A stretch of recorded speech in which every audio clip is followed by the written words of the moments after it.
Bonjour à tous, cette vidéo sera consacrée à la configuration relative érythro, trio et méso.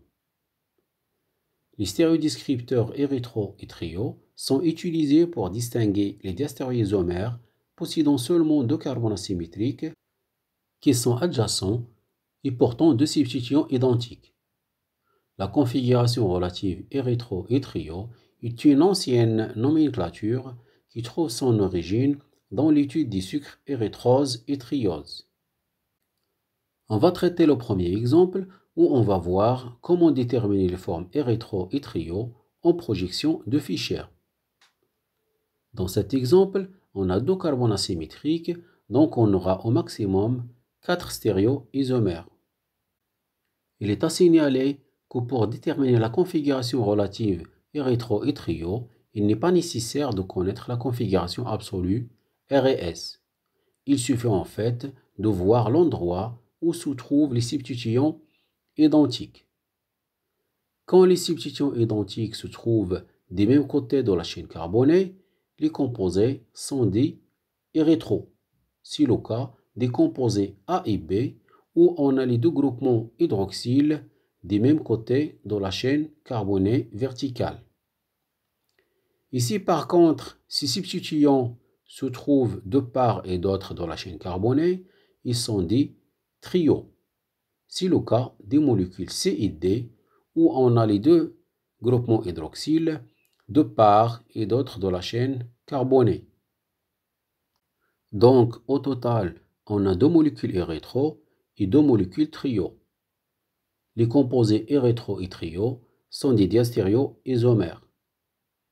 L'énantiomère de l'érythro est érythro et l'énantiomère des trios est trio. Passons au deuxième exemple où on va déterminer les formes érythro, trio et méso de la 2,3-difluorobutane, toujours à partir de la projection de Fischer. Ce composé possède deux carbones asymétriques, donc il aura au maximum 2 à la puissance 2 égale à 4 stéréoisomères. Commençons par les deux molécules A et B. On voit clairement que la molécule B est l'image de A dans un miroir, mais ces deux molécules ne sont pas énantiomères car ils possèdent un plan de symétrie.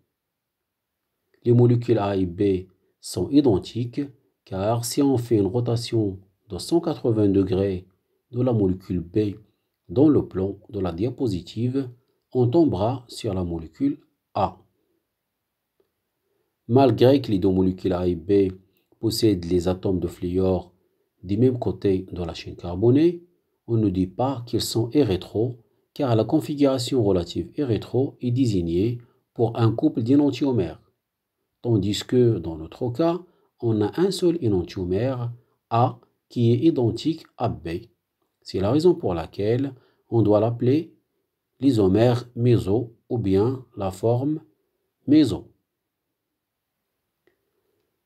À propos des énantiomères C et D, on remarque que les deux atomes de fluor se trouvent de part et d'autre de la chaîne carbonée. Donc, on peut dire que ces deux molécules C et D sont trio.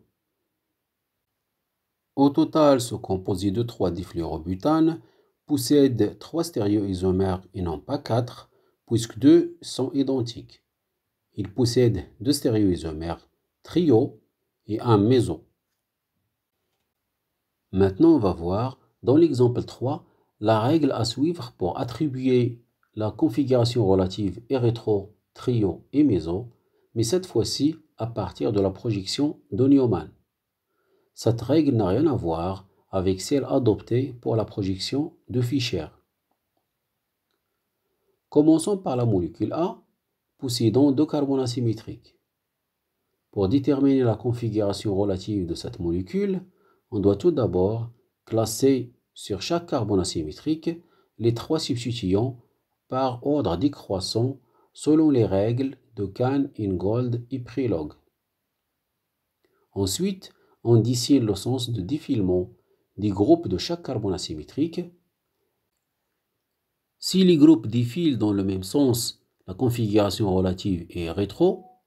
Par contre, si les groupes défilent dans des sens opposés, la configuration relative et trio. Nous appliquons maintenant cette règle pour la molécule A. Pour le carbone asymétrique Si2, selon les règles CIP, le groupement hydroxyle est classé premier, suivi par le carboxyle CO2H et enfin l'hydrogène en troisième position. Pour le carbone asymétrique C3, on a aussi l'hydroxyle en première position, suivi par le méthyle et enfin l'hydrogène.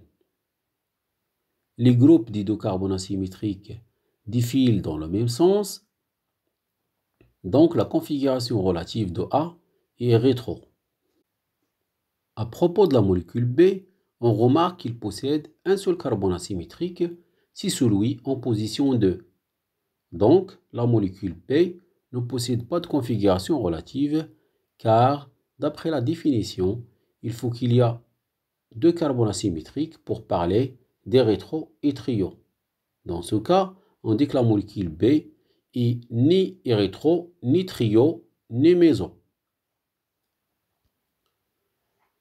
Passons à la molécule C. Cette dernière possède deux carbones asymétriques et un plan de symétrie. C'est le plan de la diapositive, qui se voit clairement si on fait une rotation de 60 degrés des carbones C2 autour de la liaison C2-C3. On dit que cette molécule C est méso puisqu'il est identique et superposable avec son énantiomère à cause de ce plan de symétrie. Enfin, concernant la molécule D, il possède deux carbones asymétriques et il n'a pas d'élément de symétrie.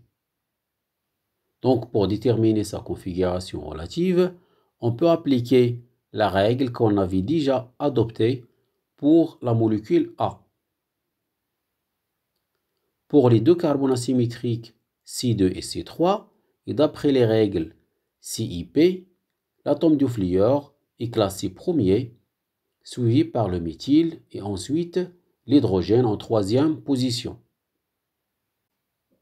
Les groupes des carbones asymétriques C2 défilent dans le sens des aiguilles d'une montre, tandis que les groupes des carbones asymétriques C3 défilent dans le sens inverse. Les deux sens sont opposés, on peut conclure que la configuration relative de D est trio. Ça sera tout pour aujourd'hui. N'hésitez pas à vous abonner à la chaîne pour ne rien manquer des prochaines vidéos et n'oubliez pas de liker cette vidéo si son contenu vous a plu. Et merci pour votre attention.